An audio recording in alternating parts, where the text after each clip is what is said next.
Hoy en La Base repasamos las que a nuestro juicio han sido las principales noticias de este 2022, que para nosotros ha sido además nuestro primer año en esta aventura del puto podcast. Los cuatro que estamos aquí habíamos hecho muchas cosas en nuestra vida antes, pero nunca un podcast, y la verdad es que ha sido todo un desafío hacer La Base, partiendo de un formato muy particular y asumiendo que los actores mediáticos, en tanto que principales actores ideológicos, debían ser objeto de análisis y de información. La Base quería ser un podcast de izquierdas, orgulloso de su militancia, pero al mismo tiempo comprometido con el rigor en nuestra manera de trabajar. En este año hemos recibido muchos ataques, pero nadie ha podido decir que hayamos mentido ni una sola vez. En un ecosistema mediático cada vez más dominado por la mentira y por las fake news, nos enorgullece que haya tanta gente que nos haya asumido como referencia, no solo porque piensan como nosotros, sino también por la calidad de nuestro trabajo. La matemática, el filólogo y el politólogo asumimos desde febrero informar y analizar la guerra de Ucrania desde una posición pacifista de la que se habían apartado incluso algunos sectores de la izquierda. La incorporación de Ina al equipo, que dejó un trabajo mucho mejor pagado que el que hace aquí, fue para nosotros una inmensa alegría. Nos gustan los periodistas a los que el compromiso y el sentido de la ética les empujan a tomar las decisiones más difíciles y a nadar, si es necesario, a contracorriente. Este 2022 ha tenido malas noticias, entre las que destacan la guerra y el auge del fascismo, pero también algunas buenas que llegan desde América Latina y también aquí, con el avance del feminismo y de los derechos sociales. Hemos informado como nadie en España sobre las cloacas mediáticas. Hemos analizado las prácticas ideológicas de todos los medios, en especial de los que ya cada vez más gente identifica como progresía mediática, y hemos intentado que La Base sea un medio de referencia también en América Latina, cuyas realidades están presentes prácticamente en todos nuestros programas. Debo deciros que no imaginábamos una recepción como la que ha tenido el programa. No sería elegante que yo tirara demasiadas flores a La Base, pero ahí están los datos de nuestra audiencia que indican además algunas claves. La mitad de la gente que nos escucha son latinoamericanos y en España nos convertimos enseguida en uno de los podcasts de análisis político más seguidos. La Base no es solamente lo que veis, La Base también es Guillén, nuestro productor, Lolo, nuestro realizador, José, nuestro técnico de sonido, La Base es Eduardo, Robert, Blesa y todos nuestros colaboradores y amigos, Alfredo, Gema, Anita, Carla, Julián, Rubén, Gara, y este año La Base no hubiera sido posible sin el apoyo del Diario Público. A su directora, Virginia Pérez Alonso, y a todos sus profesionales queremos darles las gracias. En las próximas semanas no nos veréis, pero no nos vamos de vacaciones. Estaremos trabajando para que muy pronto comience su andadura un nuevo proyecto, Canal Red. Allí podréis seguir viendo La Base con algunas novedades y allí encontraréis a muchos más compañeros y compañeras del Estado y de varios países de América Latina con los que estamos trabajando para terminar de armar la parrilla. En 2023 seguiremos al pie del cañón, pero ya no seremos solamente un puto podcast. Seremos algo más. Gracias a vosotros y a vosotras. Felices fiestas, compañeros.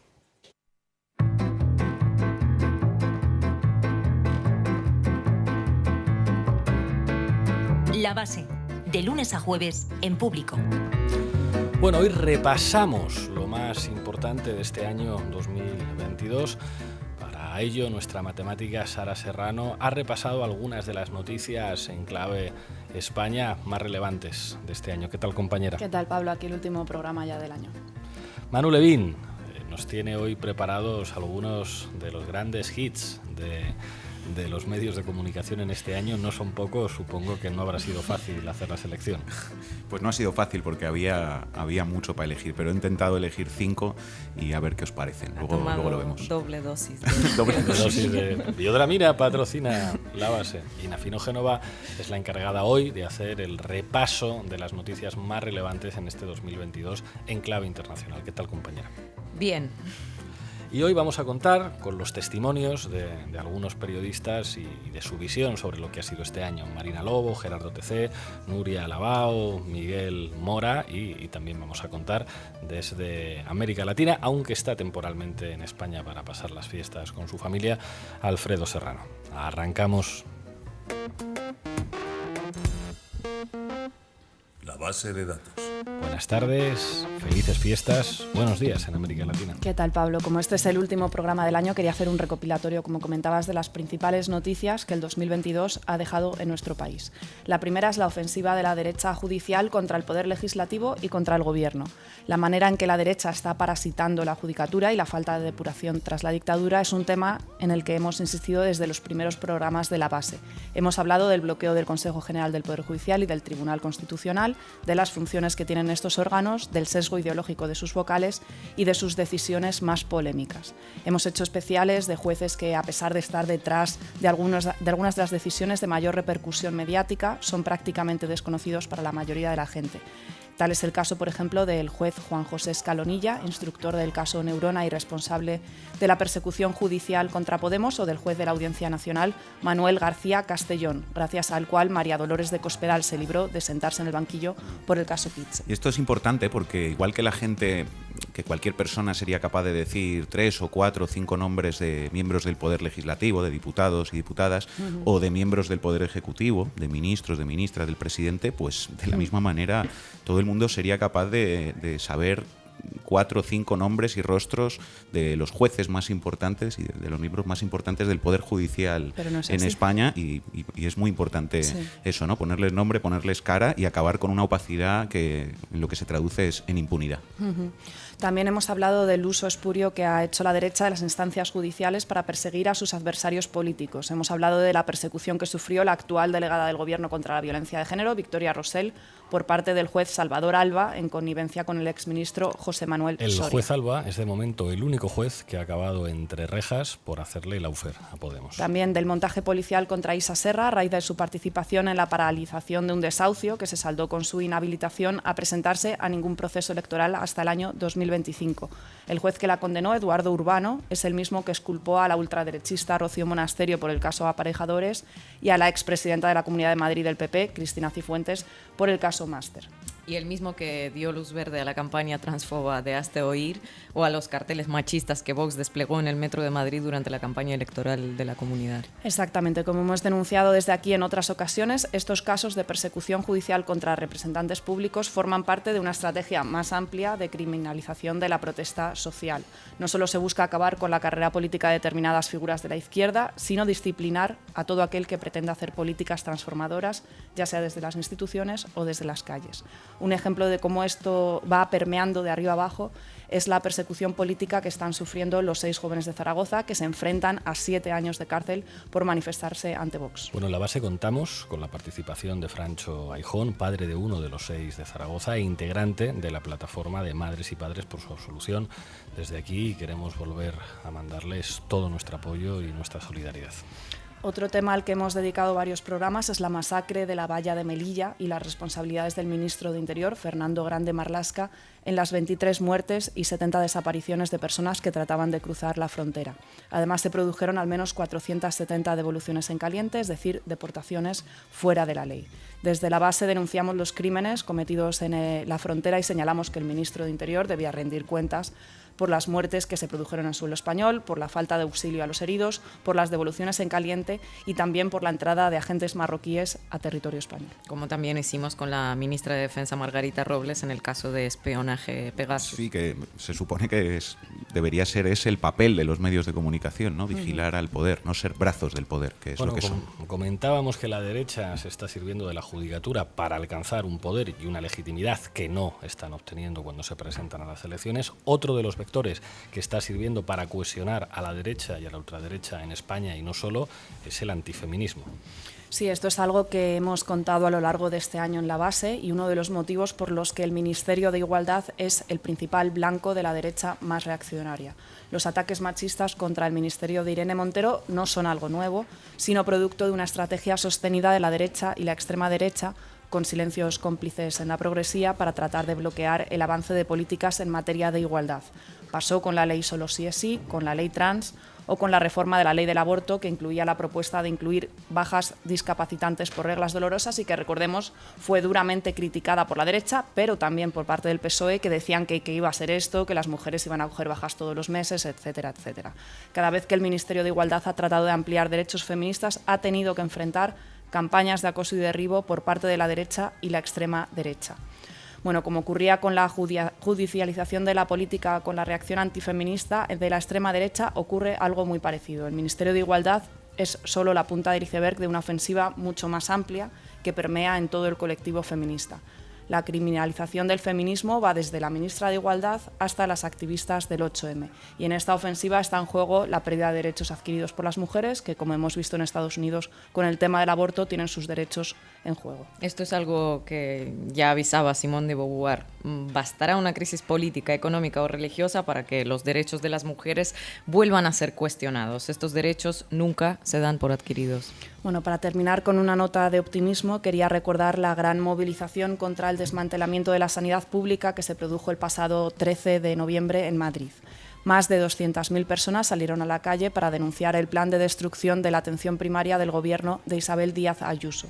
El desmantelamiento de la sanidad pública madrileña ha sido una constante de los gobiernos del PP en la Comunidad de Madrid, y la sobrecarga de trabajo del personal sanitario durante la pandemia, que recordemos se despidió a cerca de 6.000 sanitarios durante ese momento, ha deteriorado aún más las condiciones laborales y la atención sanitaria en la región. Los médicos de atención primaria de la Comunidad de Madrid llevan más de un mes en huelga y esta noche se van a convocar encierros y vigilias en varios centros de salud de la región, unas veladas blancas a las que se sumarán vecinos y vecinas en apoyo a estos paros. Bueno, ojalá las movilizaciones por la sanidad pública sean solo la punta de lanza de un 2023 lleno de movilizaciones. Gracias, Sara. A ti.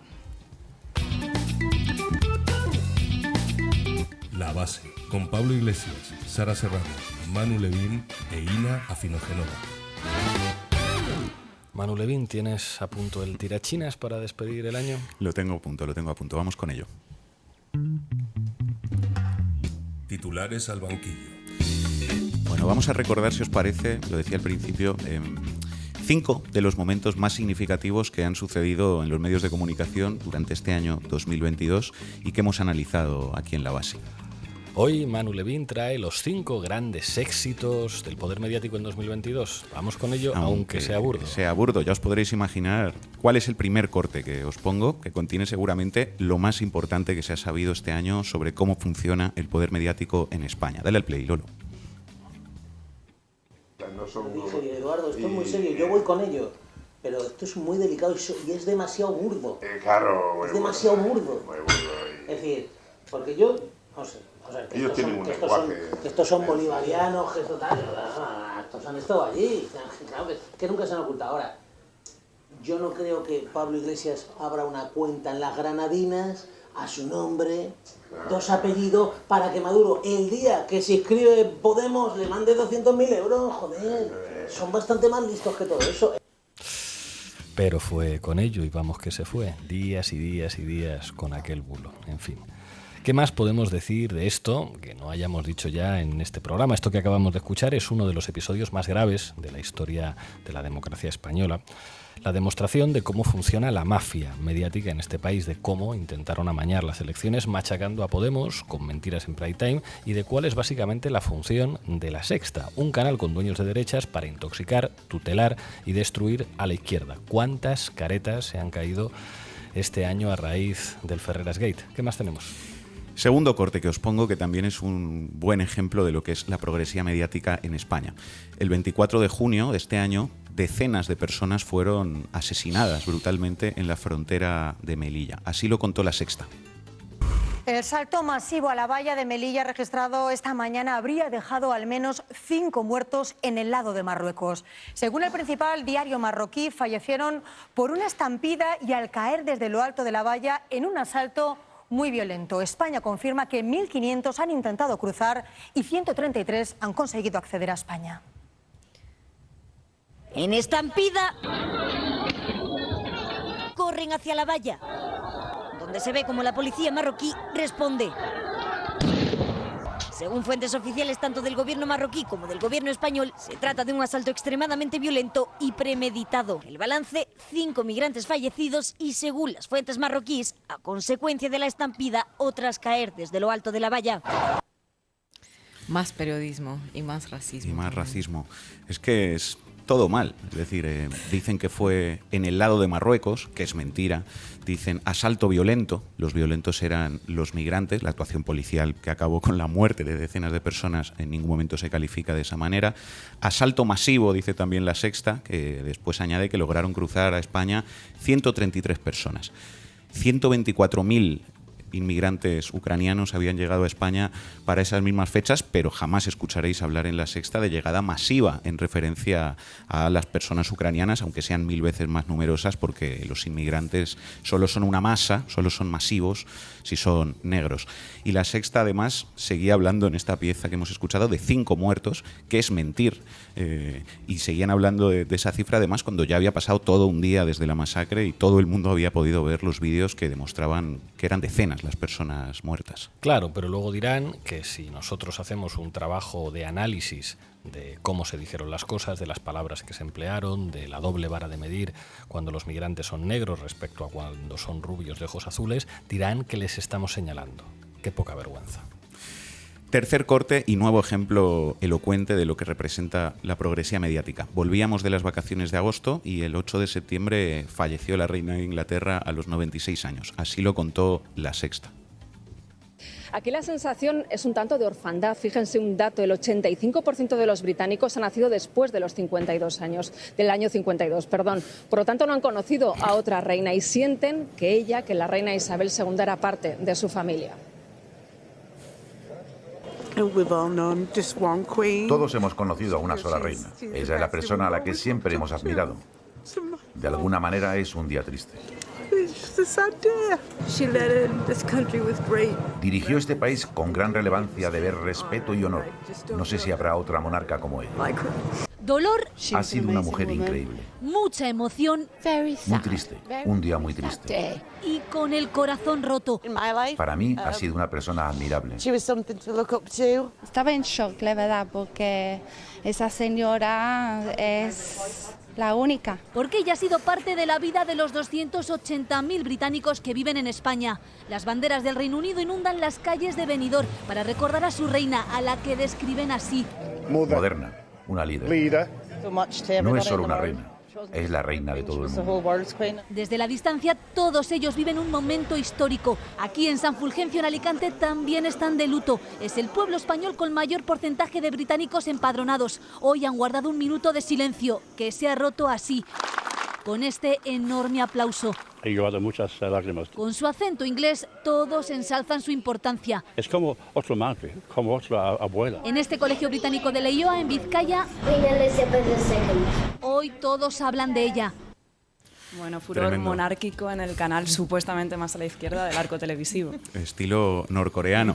Sensación de orfandad. Era parte de la familia de todos los británicos, la persona a la que siempre hemos admirado. Llantos desconsolados, reverencia, deber, honor, valentía, respeto. La reina de todo el mundo, una mujer única, como otra madre, como otra abuela. Se ganó la admiración de todos, un icono en nuestras vidas. Los alumnos sienten mucho su muerte. Hoy en los colegios de los niños pequeños solo se habla de esto.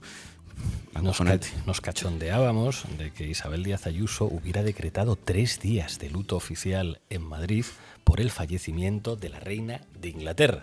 Bueno, pues aquí tienen ustedes a su canal de izquierdas, la tele de Ferreras, La Sexta, pasando por la derecha nada más y nada menos que a Isabel Díaz Ayuso. Más periodismo. Bueno, vamos ahora fuera de España para los últimos 2 momentos que os recuerdo hoy. 1 de septiembre, Buenos Aires. Un tipo llamado Fernando Andrés Abac Montiel intenta pegar un tiro en la cara a la vicepresidenta argentina Cristina Fernández de Kirchner, aunque falla porque la pistola se le encasquilla milagrosamente. En Argentina muchos no dudaron en buscar las causas de fondo de que pudiera pasar esto en los discursos de odio vertidos durante muchos años por el poder mediático. Es solo una pobre vieja enferma. Una psicópata. Una mujer desequilibrada. Cristina, sí, en la Argentina se termina. Señor basura que hiciste en el mucho miedo, la verdad que sí. Hay que matarla. Vos no vas a salir viva de este estallido social, vas a ser la primera junto con tus crías políticas en pagar todo el daño que causaron. Esta fue la amenaza, te queda poco tiempo. El loco del rifle dijo que quería matar a Cristina. ¡Porra! ¡Puta! Y el que hace la yegua se caga en todo.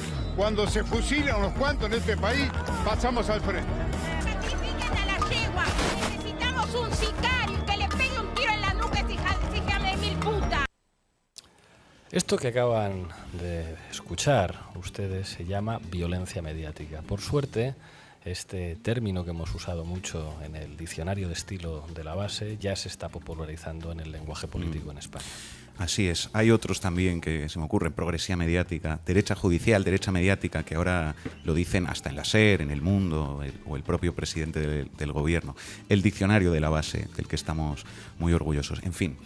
Último corte que os pongo, que ya es un clásico moderno de aquí de la base. Lo escuchamos hace solo unos pocos días con motivo del golpe oligárquico contra Pedro Castillo. De la amiga Analex. Adivinaste, la amiga Analex. Así se jactaba el presentador del canal de televisión peruano PBO de la participación de su propio medio de comunicación, y en concreto de su reportera Analex, en la detención del presidente de Perú. Uno de los momentos más surrealistas que he visto en mi vida en una televisión y que nos hizo reír bastante aquí en la base. Reír por no llorar, en realidad, porque la cosa es grave. Dale al play, Lolo. Acá comienza la condena de 35 años para el ratero de Pedro Castillo Terrones y sus atláteres. Todos los que han obrado en banda, siendo el presidente, ministros, viceministros, congresistas, los que han robado con él, se van 35 años a la cárcel. Pero en imágenes exclusivas, ningún canal de televisión le puede mostrar esto. Porque nosotros estábamos apostados en el centro de Lima, y estando acá en plena bataola, estábamos con Chema Salcedo en PBO, con Wilber Medina, e instamos a la gente a bloquear las entradas de las embajadas, especialmente la Embajada de México, en donde este ratero se estaba dirigiendo con nada más y nada menos que con el miserable de Aníbal Torres. Y Analex Rivera se lo cruza en la calle y toma Analex, la posta lo encuentra y lo ubica con Aníbal Torres en plena calle. Imágenes exclusivas para PBO de la captura en el momento que la propia escolta para el carro, seguramente por órdenes del general Alfaro. La propia escolta para el carro en la mitad de la pista en la avenida Wilson, y luego llega y se aposta al costado la subunidad de acciones tácticas, los comandos de la policía, con sus fusiles de asalto, con sus ametralladoras, y rodean el carro. En ese momento de la captura llega Analex, el único canal de televisión que estuvo ahí. Y de tal manera que Analex escolta a este miserable hasta la prefectura, en donde llega Alfaro. Imágenes históricas y exclusivas gracias a PBO por Willax. Adelante, Analex. Estamos completamente en vivo para PBO. Nuestra compañera Analex escolta al miserable a la prefectura. Escolta, presidente. Históricas. Es que es alucinante. Estamos viendo a un medio de comunicación participar en el derrocamiento de un presidente elegido por el pueblo y jactarse de ello y presumir de que están participando, en tanto que medio de comunicación, en un golpe de Estado, escoltando al ratero presidente. Bueno, esto revela una lección política muy importante del siglo XXI. Los golpes de Estado en el siglo XXI se dan con televisiones, se dan con periódicos, se dan con periodistas trabajando al servicio de los golpes de Estado. Una de las mayores amenazas contra la democracia en nuestra época es la corrupción del periodismo y que el poder mediático esté en manos de las oligarquías. Bueno, termino esta sección de despedida del año recordando una cosa, y es que hay un periodista, Pablo González, que lleva 10 meses encerrado en una cárcel polaca sin que ningún responsable diplomático de este país haya hecho prácticamente nada por sacarle de ahí, y además recibiendo una escasa solidaridad por parte de la profesión. A nosotros no se nos olvida. Libertad, Pablo González. Gracias, Manu. Si ves manipulación en los medios de comunicación, envíanosla a titularesalbanquillo@gmail.com. Abróchense los cinturones porque va a despegar el vuelo de Aeroflot, que nos va a llevar en esta ocasión a lo más interesante de la actualidad internacional en este año 2022. Comandante Ina Fino Génova, despegue.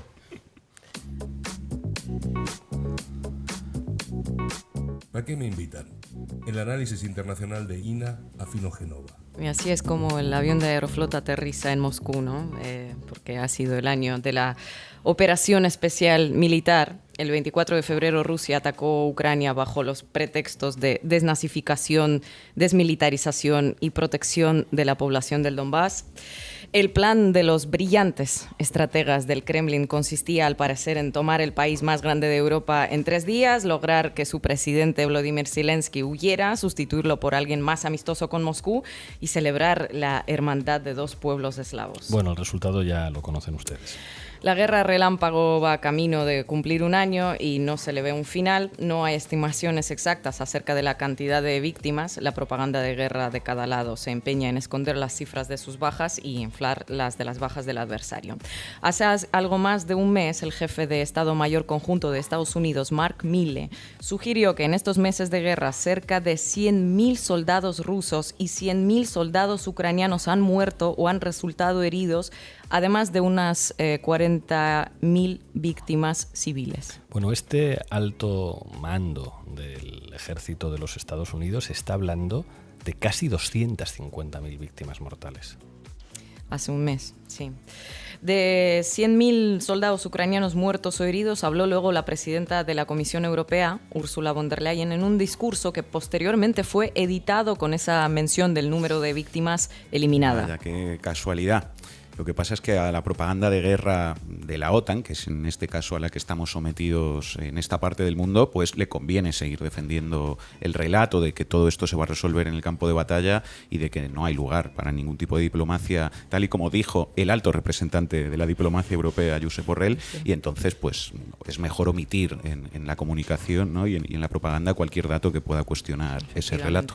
Y la propaganda de guerra rusa, a su vez, ya hace tiempo que no habla de desnazificación ni de liberación de los hermanos de su régimen nazi. Después de varias retiradas estratégicas, la más reciente de un territorio recién anexionado, se enfocaron en liberar a los civiles ucranianos de luz, electricidad y calefacción. Bueno, y esto además en pleno invierno, que digamos que por aquellos lares no es exactamente tan benigno como el que estamos pasando este año en España.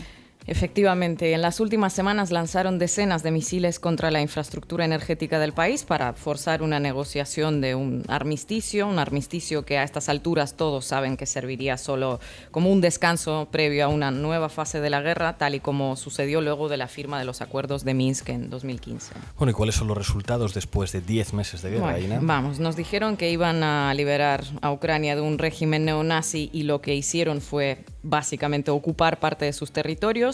Dijeron que Rusia estaba en esos territorios para quedarse, organizaron referéndums de anexión y se retiraron estratégicamente unas semanas después, dejando allí a la gente que colaboró con Rusia, a la que Ucrania va a tratar como criminales y traidores por ello. Dijeron que no se iba a movilizar a la población rusa, puesto que para una operación especial alcanza el número de militares profesionales. Y en septiembre iniciaron la primera movilización masiva desde la Segunda Guerra Mundial, provocando literalmente una huida de centenares de miles de ciudadanos del país y protestas en algunas regiones. Dijeron que lo que buscaban era proteger a la población del Donbass, pero la población del Donbass está sometida a bombardeos diarios desde que se lanzaron a protegerla. Ucrania los bombardea porque sí, porque puede, y ahora se me va a llenar esto de sesudos analistas diciéndome que la guerra empezó en 2014 y ¿por qué no hablo de ello? Sí, señores, empezó en 2014 y en 8 años anteriores de guerra, según el alto comisionado de la ONU, murieron en Donbass más de 3.000 civiles. Esa cifra la confirma también el Comité de Investigaciones ruso, si no les sirve el alto comisionado de la ONU como fuente. 3.000 civiles en 8 años. ¿Cuánto creen que habrá muerto en esa misma zona, bombardeada un día sí y otro también desde febrero? Otro de los objetivos de las autoridades rusas era contrarrestar la amenaza de la OTAN, pero si alguien tiene que ser condecorado por la OTAN en 2022, ese señor se llama Vladimir Vladimirovich Putin. Gracias a él, los países de la alianza aumentaron sus gastos en defensa. Los históricamente neutrales Suecia y Finlandia están camino de integrarse en el bloque. El número de soldados estadounidenses en el suelo europeo aumentó. Ucrania tiene más armamento que nunca y lo seguirá teniendo. Y Rusia ha recibido 9 paquetes de sanciones que terminarán estrangulando su economía a largo plazo.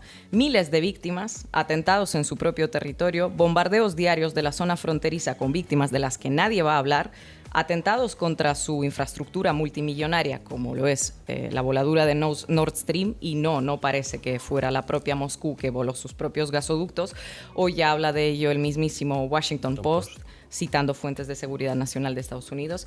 Y bueno, finalmente también lo que recibió es una incomprensión absoluta de una gran parte de su población acerca de las razones de todo esto y del modus operandi elegido. ¿Qué podemos esperar a partir de ahora, Aina? ¿Qué se está hablando? ¿Negociaciones, armisticio? No habrá paz entre Rusia y Ucrania. De lo que sí se habla últimamente es de un eventual congelamiento del conflicto al estilo de la guerra de Corea, con un armisticio sin acuerdo de paz y una suerte de su propio paralelo 38.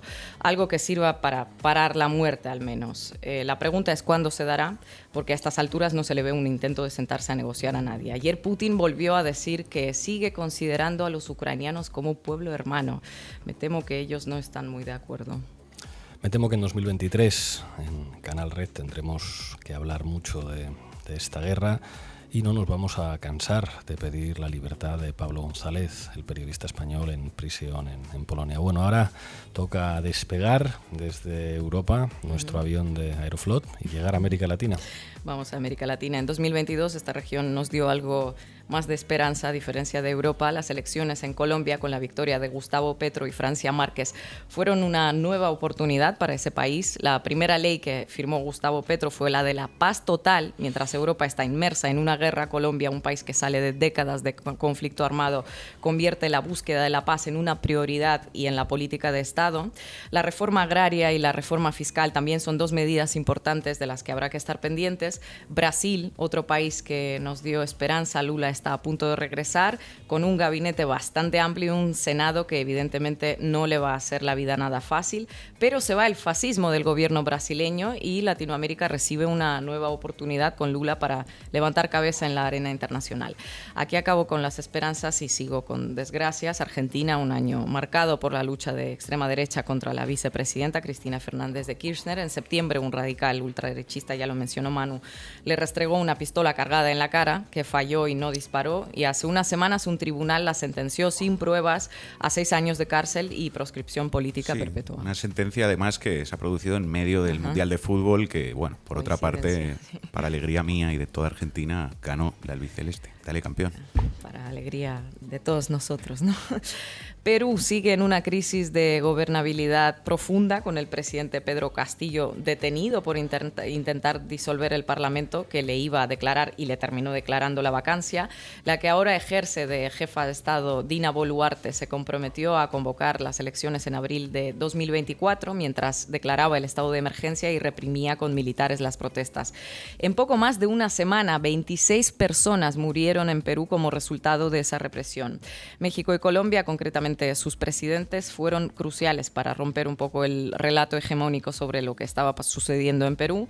No son vándalos los que protestan. Pedro Castillo fue elegido por sectores populares que piden que su voto se respete. La Constitución fujimorista le otorga al Parlamento una herramienta que le permite echar a cualquier presidente que no le guste por incapacidad moral, y un presidente votado por pobres, evidentemente, en Lima no gusta.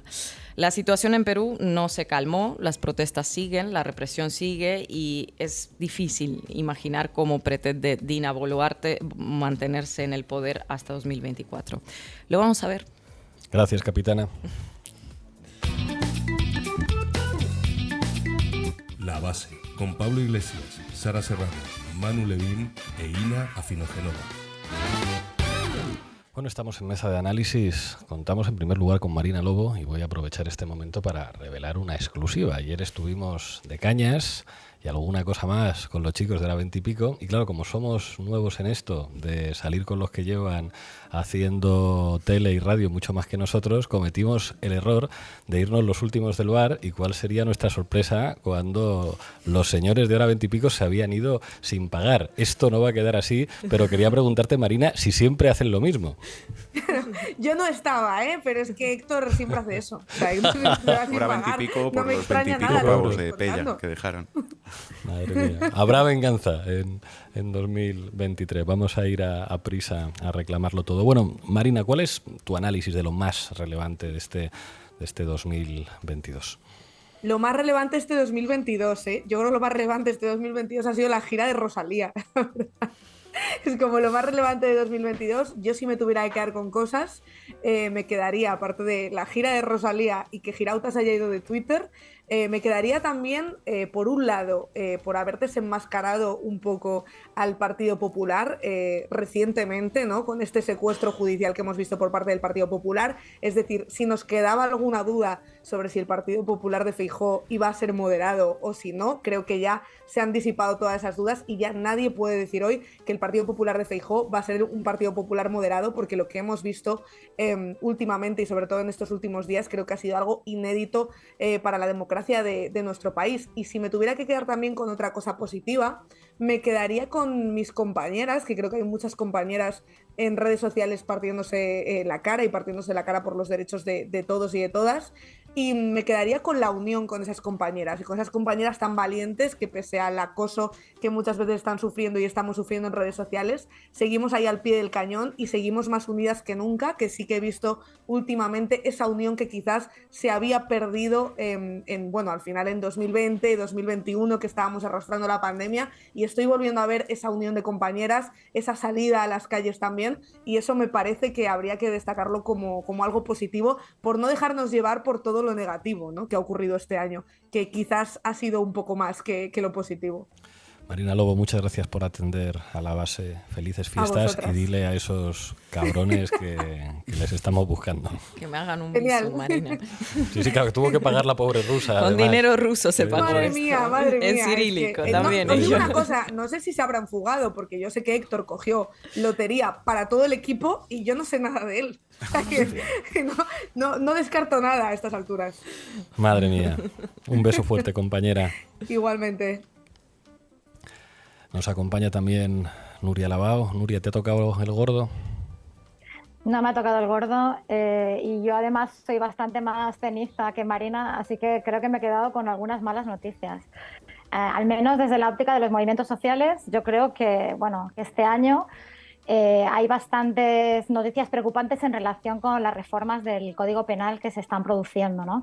Especialmente aquellas que están conllevando nuevas herramientas para la represión de la protesta o incluso, digamos, para la criminalización de la pobreza, ¿no?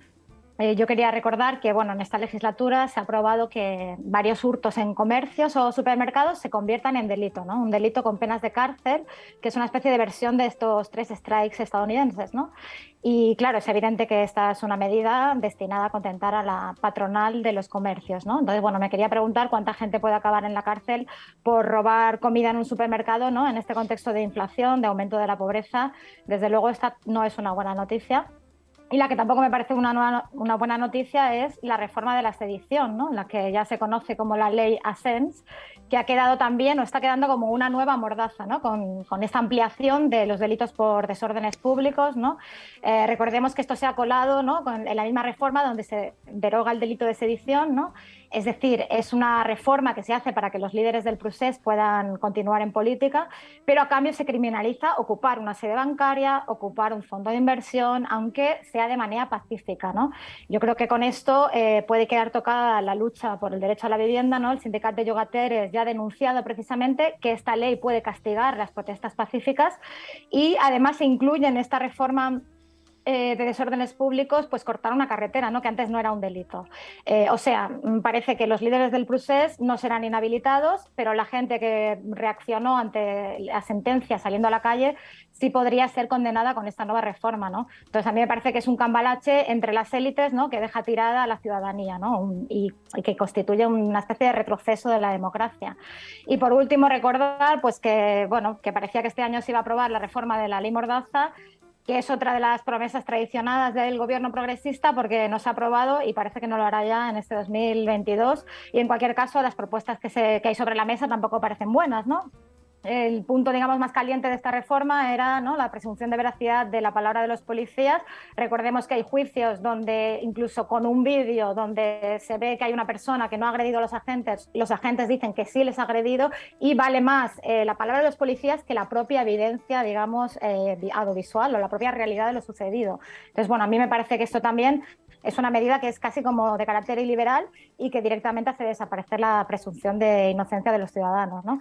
Bueno, todo esto dibuja un marco represivo, un marco que se produce en un contexto de crisis económica en ciernes, que probablemente se agudice.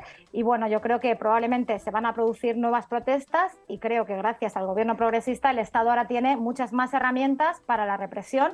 Y yo diría que esto es una de las cosas más preocupantes que ha sucedido este año y bueno, siento no poder ser más optimista.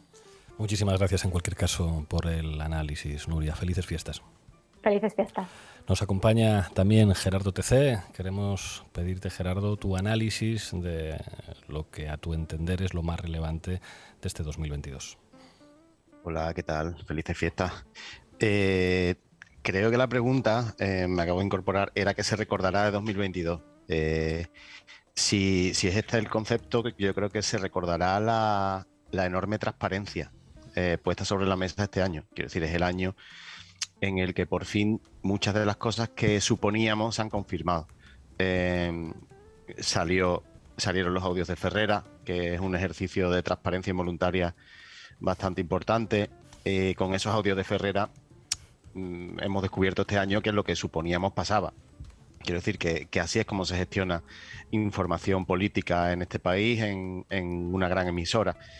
Después también hubo mucha transparencia, está habiendo muchísima transparencia con otro de los asuntos más importantes que ha llegado a última hora del año, que ha sido el asunto del Tribunal Constitucional, que como suponíamos, de nuevo, los miembros que están ahí, que forman parte de ese tribunal, no están haciendo tanto una labor que tenga que ver con su organismo, sino una labor política. Era lo que imaginábamos y así lo han demostrado. Y ya de propina, descubrimos ayer mismo esta noticia que publicaba, creo que el diario, de la reunión en la sede del PP, en la que se organizan las manifestaciones de policía y guardia civil contra el gobierno. Entonces me parece, por sacarle algo positivo, creo que la transparencia es buena y que siempre es bueno saber que las cosas están donde están. Es decir, que televisiones como La Sexta trabaja para lo que trabaja, que los jueces trabajan para lo que trabajan y que la policía y la guardia civil actúan como actúan y que no son ese cuerpo desideologizado que se nos quiere hacer creer que es. Y así que creo que, bueno, por sacarle algo positivo, creo que la transparencia, aunque tenga que ver con algo muy parecido al fascismo, siempre es buena. Nos quedamos con ese punto de optimismo. Siempre es bueno que los fachas reconozcan lo que son y se desmelenen y que dejen de disimular. Muchísimas gracias, Gerardo. Feliz Navidad. Feliz Navidad después de todo esto. Nos acompaña también Miguel Mora. No sabemos si ha apagado ya el cigarro. ¿Qué tal, compañero? ¿Cuál es tu análisis de 2022? ¿Cómo estáis? Bueno, primero tengo que decir que estoy feliz de que hayas invitado a Todo Contexto a este resumen del año y que vayas mandando algún jamón o algo, ¿no? Porque que menos invitaros y más mandar jamones, ¿no? Bueno, yo creo que lo que ha dicho Gerardo tiene... Me sumo a lo que ha dicho Gerardo, ¿no? Yo creo que el acontecimiento más importante que ha pasado este año en este país es el audio de Ferreras, Villarejo, Inda, Casals, etcétera, ¿no? De la pandilla basura del periodismo español. Yo creo que eso ha contribuido a que mucha gente haya entendido cómo funciona de verdad el poder mediático en este país, cómo es el